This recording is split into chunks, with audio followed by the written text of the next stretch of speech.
आज तो धूप की एक किरण भी नहीं निकली, पूरे आसमान में बादल छाए हुए, कहीं बारिश ना हो जाए।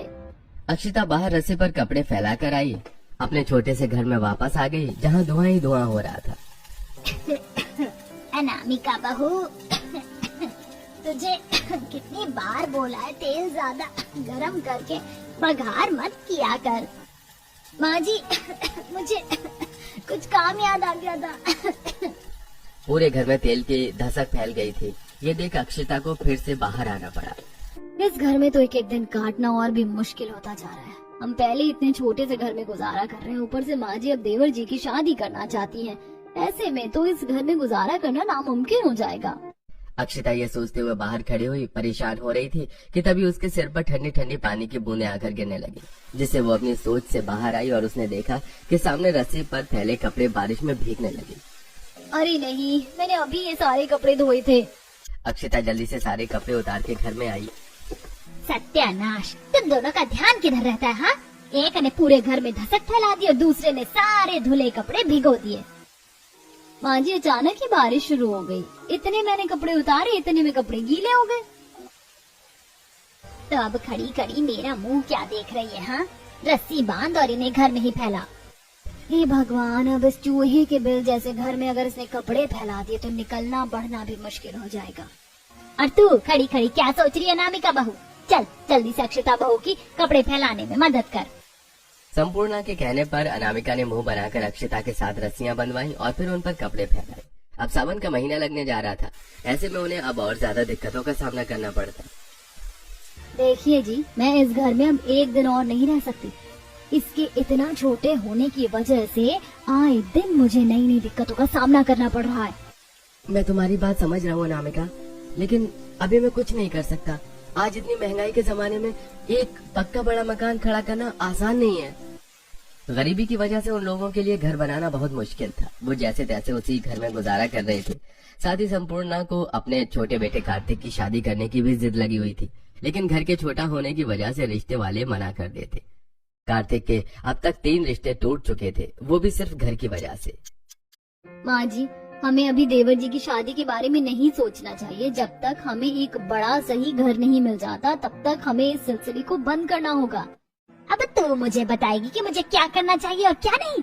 मुझे जो करना होगा मैं करके रहूंगी और मुझे कोई नहीं रोक सकता।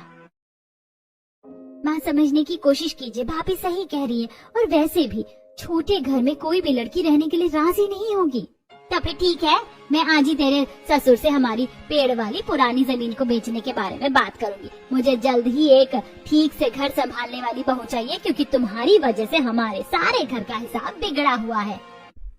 इस पर अनामिका और अक्षिता को बुरा लगा। छोटा घर होने की वजह से वो ठीक से काम नहीं कर पाती और इससे संपूर्णा को शिकायत रहती। संपूर्णा किसी भी बात को सुनने को तैयार नहीं थी। उसे सिर्फ अपने छोटे बेटे की शादी करनी थी। सुनिए जी, छोटा घर होने की वजह से कार्तिक के कितने रिश्ते टूट चुके हैं। आप उस पेड़ वाली पुरानी जमीन को बेचकर इसे बड़ा बना लीजिए। संपूर्णा, आखिर तुम्हें कार्तिक की शादी इतनी जल्दी करनी ही क्यों है? हाँ, और अभी उस जमीन को बेचने का कोई फायदा नहीं है। वहाँ कोई नहीं रहना चाहता। हाँ माँ, एक तो हमारी जमीन पर इतना बड़ा पेड़ खड़ा हुआ है, ऊपर से आसपास दूर दूर तक सिर्फ वीराना है। ऐसे में वो जमीन बेचना आसान नहीं है, और अगर बिक भी गई तो उसके कोई अच्छे दाम नहीं लगाएगा। सभी ने संपूर्णा को काफी समझाने की कोशिश की, लेकिन संपूर्णा को कोई भी बात समझ में नहीं आ रही थी। फिर अगले दिन पूर्वी माँ जी किस जमीन के बारे में बात कर रही थी? भाभी, यहाँ से काफी दूर हमारी एक पुरानी जमीन पड़ी हुई है, जिस पर एक बड़ा पेड़ खड़ा हुआ है। बसावट न होने की वजह से उस जमीन के अच्छे दाम नहीं लग पाते, इसीलिए हम उसे बेचने के लिए सही समय का इंतजार कर रहे हैं। क्या तुम मुझे वो जगह दिखा कर ला सकती हो? ठीक है भाभी, लेकिन पहले हम सभी खाना खा लेते हैं, उसके बाद हम वहाँ जाएंगे। खाना खाने के बाद पूर्वी अक्षिता को पेड़ वाली जमीन दिखाने लेकर गई। काफी दूर तक चलने के बाद वो उस जमीन के पास पहुँची। वाह, इतना बड़ा पेड़! यकीन ही नहीं होता कि पूरी खाली जमीन पर इतना बड़ा पेड़ खड़ा हुआ है। सच में भाभी, ये पेड़ तो अब पहले से भी काफी बड़ा हो चुका है। इसका तना तो देखो जरा, हमारे घर की चौड़ाई से भी ज्यादा है। पूर्वी, जब ये जमीन भी हमारी है तो क्यों ना हम इस जगह का फायदा उठाएं? लेकिन इसका किस तरह फायदा उठा सकते हैं? अभी तक ये सिर्फ जमीन थी, अब हम इस पर अपना घर बसाएंगे, वो भी इस पेड़ के अंदर। लेकिन भाभी हम पेड़ के अंदर कैसे रह सकते हैं भला? उसके लिए हमें इसमें थोड़ा काम करना होगा। पेड़ को अच्छी तरह सब तरफ देखभालने के बाद दोनों नंद भाभी वापस घर आ गई। बहू, पूर्वी कहाँ चली गई थी तुम दोनों? यहाँ मैं तुम्हें सब तरफ ढूंढ ढूंढ कर परेशान हो रही हूँ। वो माँ जी, हम खाना खाकर थोड़ा टहलने निकल गए थे और टहलते टहलते हमें इतनी देर हो गई, पता ही नहीं चल पाया। कम से कम बताकर तो जाती। चलो दोनों घर के कामों में लगो। संपूर्णा के कहने पर दोनों घर के कामों में लग गई। शाम को जब हर्ष और सूरज काम पर से घर लौटे तब अक्षिता ने उन दोनों से पेड़ को घर में बदलने की बात की। तुम कैसी बच्चों जैसी बातें कर रही हो अक्षिता? भला हम पेड़ में घर कैसे बनाएंगे? हर्ष जी, वो पेड़ है यानी लकड़ी। आप तो लकड़ी का काम करते हैं ना, तो फिर आपको मेरी बात समझ में आनी चाहिए। मुझे लगता है रामिका सही कह रही है। हम कोशिश करके देख सकते हैं। भैया, हम उससे सिर्फ समय बर्बाद करेंगे और कुछ नहीं।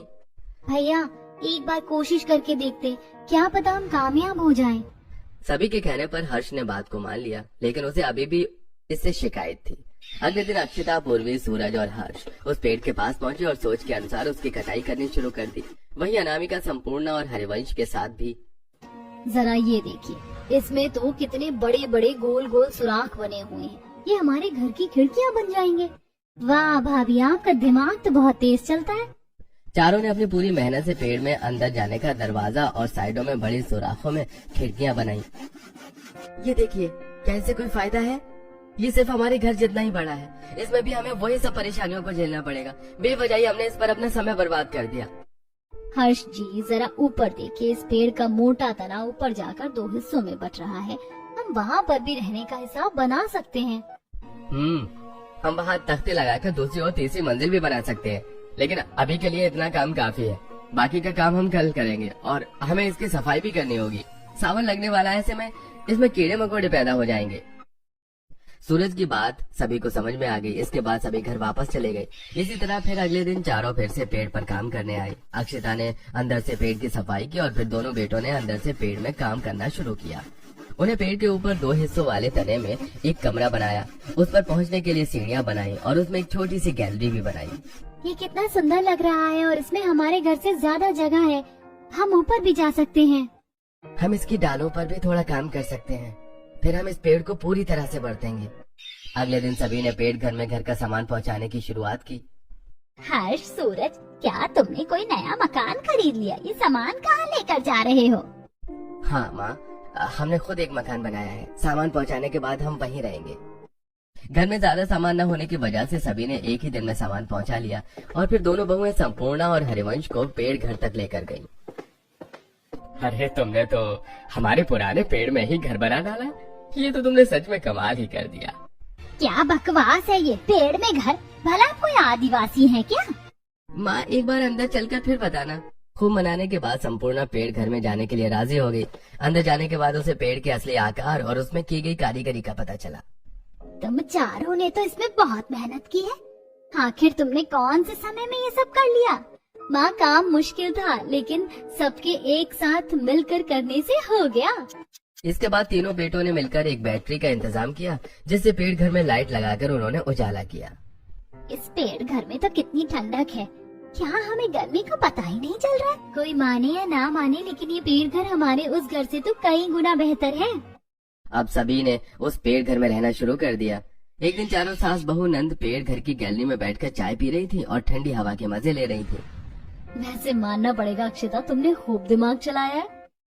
भाभी जी, परिवार के लिए इस तरह दिमाग चलाना पड़ता है। चारों बैठी हुई बातें ही कर रही थी कि तभी तेज बारिश शुरू हो गई। सर पर इतने घने पत्तों की छत होने की वजह से हम पर बारिश की एक बूंद भी नहीं गिर रही है। माँ, अभी तो आप देखते जाओ कि हमारा ये पेड़ घर और कितने फायदे हमें दे सकता है। शाम को रोज इसी तरह घर की चारों औरतें पेड़ घर की गैलरी में बैठकर चाय पिया करती। दोनों बेटों ने मिलकर उस पेड़ मकान लकड़ी का थोड़ा और काम किया, जिससे वो अब एक आलीशान पेड़ घर में बदल चुका था। उसमें कई कमरे थे। हर कमरे के आगे एक गैलरी थी और हर मोटी शाखा पर एक लकड़ी से बनी रेलिंग लगी हुई थी, जिससे एक से दूसरे कमरे तक आया जाया जा सकता था। आसपास के निकलते बढ़ते लोगों को भी ये कारीगरी देख काफी हैरानी होती। अब तो हमारे पास इतना बड़ा घर है, अब हम आराम से कार्तिक की शादी कर सकते हैं। इस बार कार्तिक की शादी करने के लिए किसी ने मना नहीं किया। लड़की वालों को भी पेड़ घर काफी पसंद आया। गांव की एक सीधी सी लड़की संपूर्णा के घर में बहू बनकर आ गई। शादी के पेड़ घर को दोनों बहुओं ने मिलकर फूलों और लाइट से बड़े अच्छे से सजाया, जिसे देखकर सभी के होश उड़ गए। नई बहू को भी पेड़ घर काफी पसंद आया, लेकिन बदकिस्मती से अब सावन का महीना लग चुका था। रोज रोज बारिश हो रही है, जिससे पेड़ घर की लकड़ी फूलने लगी है। अब तो एक दरवाजा भी खोला नहीं जाता। हाँ भाभी, और सफाई करने के बाद भी घर में जगह जगह कीड़े हो रहे हैं। बरसात के मौसम में तो बड़े बड़े पक्के मकानों में कीड़े हो जाते, ये तो फिर भी एक पेड़ का घर है। कुछ तो करना होगा। ये कीड़े जहरीले भी हो सकते हैं, अगर इन्होंने किसी को काट लिया तो। आप सभी चिंता मत कीजिए, मैं कीड़े मारने वाली दवाई ले आई हूँ। हम इसे पूरे घर में छिड़क देंगे, जिससे यहाँ कीड़े नहीं होंगे। तीनों बहुओं ने मिलकर पूरे घर में कीड़े मारने वाली दवाई का छिड़काव किया। इससे कुछ कीड़े तो मर गए, लेकिन वो काफी नहीं था, और लगातार बारिश होने की वजह से उसकी लकड़ी से भी अब कीड़े पैदा हो गए थे। सभी को अब कीड़ों की वजह से काफी दिक्कत होने लगी। इतनी ज्यादा बारिश होने की वजह से पूरे पेड़ घर में सीलन फैल चुकी है। ऐसे में ऊपर वाली मंजिलों पर रहना ठीक नहीं होगा। इस मौसम में लकड़ी फूलकर कमजोर हो जाती है। बारिशों की वजह से अब सभी का ऊपर वाली मंजिलों पर जाना बंद हो गया था, जिसकी वजह से ऊपर के कमरों की सफाई न होने की वजह से उनमें गंदगी फैलने लगी। लंबा समय गुजरने के बाद बारिश होनी बंद हो गई, लेकिन अब कुछ ही दिनों में पतझड़ का मौसम लगने वाला था और पेड़ के पत्ते झड़ना शुरू हो गए। ये लो, अभी तो बारिश को कहर खत्म हुआ था और अब ये तेज हवाएं चलने लगी। अब पतझड़ का मौसम लगने लगा है। ऐसे में इस पूरे पेड़ घर के पत्ते झड़ जाएंगे। हे भगवान, अगर ये इतना बड़ा पेड़ सूख गया तो कितना डरावना लगेगा। अरे नहीं, यहाँ तो वैसे भी दूर दूर तक कोई नहीं रहता है। लेकिन अब डरने से क्या फायदा था। कुछ ही दिन में पतझड़ का मौसम लग गया और पेड़ से तेजी से पत्ते गिरने भी शुरू हो गए। अरे ये क्या, इस रूखे सूखे मौसम में तो पेड़ घर के आधे से ज्यादा पत्ते गिर चुके हैं। धीरे धीरे ये पूरी तरह गंजा हो जाएगा और हमें फिर से वही सब परेशानियां उठानी पड़ेंगी। अक्षिता अनामिका को कुछ नहीं कह पाई, क्योंकि उसे पता था कि अनामिका सही कह रही है। और धीरे धीरे पेड़ घर के सारे पत्ते झड़ गए, जिससे उसकी बड़ी शाखाएं अब सूखने लगी। एक दिन एक बड़ी शाखा गैलरी की रेलिंग पर आकर गिरी, जिससे रेलिंग टूट गई। अरे नहीं, इसकी शाखाएं तो गिर रही हैं। हाँ भाभी, कुछ दिन पहले एक बड़ी शाखा बिल्कुल मेरे बराबर में जमीन पर आकर गिरी।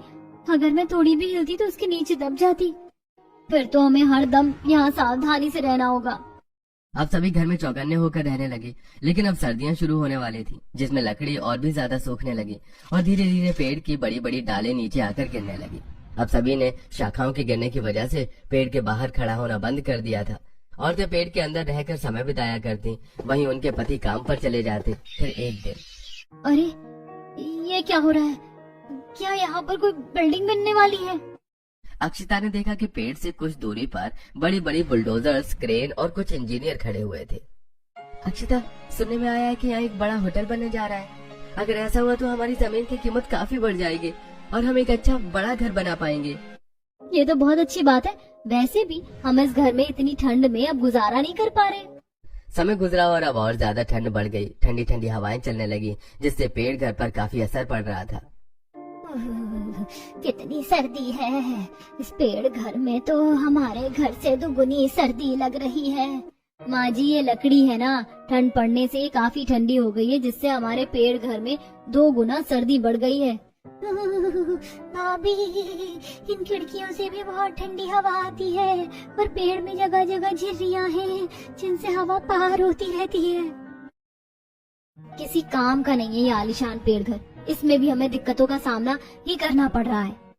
भाभी, हर्ष जी ने बताया है कि यहाँ से कुछ ही दूरी पर एक होटल बनने जा रहा है, जिससे हमारी जमीन के दाम बढ़ सकते हैं। अगर ऐसा हुआ तो हम अपने उसी 1 मंजिला छोटे मकान को बड़ा कर लेंगे। क्या सच में? लेकिन उसमें तो बहुत समय लग जाएगा। तब तक के लिए हमें इसमें ही गुजारा करना पड़ेगा। जनवरी की ठंड में पूरा परिवार किसी तरह पेड़ घर में समय गुजार रहा था। दिन पे दिन ठंड बढ़ती जा रही है और हम इस पेड़ घर में आग भी नहीं जला सकते हैं, और इतनी तेज हवा में हम इसके बाहर भी आग नहीं जला सकते हैं। अब हम करें तो क्या करें? चलो फिर से अपने उसी घर में चलते हैं। लेकिन माँ जी, वहाँ पर समय बिताना अब और भी मुश्किल हो जाएगा। यहाँ ठंड है, लेकिन कम से कम यहाँ जगह तो है। वो तो सिर्फ घर के नाम पर एक कमरा है। अनामिका की बात सभी को सही लगी और अब ठंड को झेलते हुए वो वहीं पेड़ घर में रह रहे थे। कुछ दिन बाद उन्होंने देखा कि पेड़ घर के आसपास घर बनने शुरू हो गए। वहीं होटल में भी लगातार काम चल रहा था। सर्दियों का मौसम गुजरने तक वहाँ कई घर बन गए और वहाँ लोगों ने भी रहना शुरू कर दिया। वहीं आए नए लोगों को पेड़ घर बना देखकर काफी हैरानी होती। वहीं पेड़ घर के परिवार को इस पर थोड़ी शर्मिंदगी भी महसूस होने लगी। हमारे आसपास कितने अच्छे मकान बन चुके हैं और हमारा इतना बड़ा परिवार अभी भी इसी पेड़ घर में रह रहा है। हमें साल भर होने वाला है इस घर में रहते रहते, लेकिन अभी तक हमसे एक घर नहीं बनाया गया। माँ जी, पिताजी, आपके बेटे पूरी मेहनत कर रहे हैं हम सबके लिए एक घर खड़ा करने को। एक दिन वो जरूर कामयाब होंगे। सच कहूँ तो मैं इस सब से बहुत थक चुकी हूँ। अब मैं यहाँ से जाना चाहती हूँ। अब सभी पेड़ घर में नहीं रहना चाहते थे। भले ही पेड़ घर में उन्हें रहने के लायक काफी जगह मिली थी, लेकिन इसके साथ उन्होंने बहुत सी परेशानियां भी उठाई, जिसकी वजह से वो अब वहाँ से जाना चाहते थे। अब वसंत का मौसम लग चुका था, पेड़ फिर से हरा भरा होने लगा और अब उसमें जगह जगह पर पत्ते निकलने लगे, उससे और नई डालें निकलने लगी, जिससे अब उनका संतुलन बिगड़ने लगा। फिर एक दिन, माँ, कोई हमारी जमीन को काफी अच्छे दामों में खरीदना चाहता है। आसपास सब बसावट होने की वजह से हमारी जमीन के दाम बढ़ गए हैं, तो क्या हम इस जमीन को बेच दें? अरे देवर जी, नेकी और पूछ, मैं तो अभी के अभी यहाँ से निकलना चाहती हूँ। सभी जमीन को बेचने को बिल्कुल तैयार थे और उम्मीद के अनुसार उनकी जमीन अच्छे दामों पर बिक गई। इसके बाद उन्होंने धीरे धीरे पेड़ घर को खाली करना शुरू किया। हमें इस पेड़ घर की बहुत याद आएगी। इतना लंबा समय गुजारा है हमने यहाँ पर। हाँ भाभी, ये घर जैसा भी हो, हमने इसे बहुत मेहनत से बनाया है। हम इसे हमेशा याद करेंगे। हमारी इसमें की गई मेहनत वसूल हो चुकी है। अब हमें इसे अलविदा कहने का समय आ चुका है। भले ही दिक्कतों के साथ, लेकिन पूरे परिवार ने उस पेड़ में काफी लंबा समय बिताया और ढेर सारी यादें बनाई। लेकिन अब उस पेड़ को वहाँ से हटने का समय आ चुका था। पूरा परिवार उस जमीन को बेचकर वहाँ से आ गया और जमीन के पैसों से उन्होंने अपने उसी पुराने 1 मंजिला के कमरे वाले घर में काम करवा कर उसे 3 मंजिला बड़ा बना लिया। अब पेड़ घर की जगह पर भी उसे हटाकर कई घर बन चुके थे। सभी को पेड़ घर की काफी याद आती। मुझे अभी भी हमारे पेड़ घर की बहुत याद आती है। सच कह रही हो, मुझे भी जब कभी उसकी याद आती है तो आंखें भर आती हैं।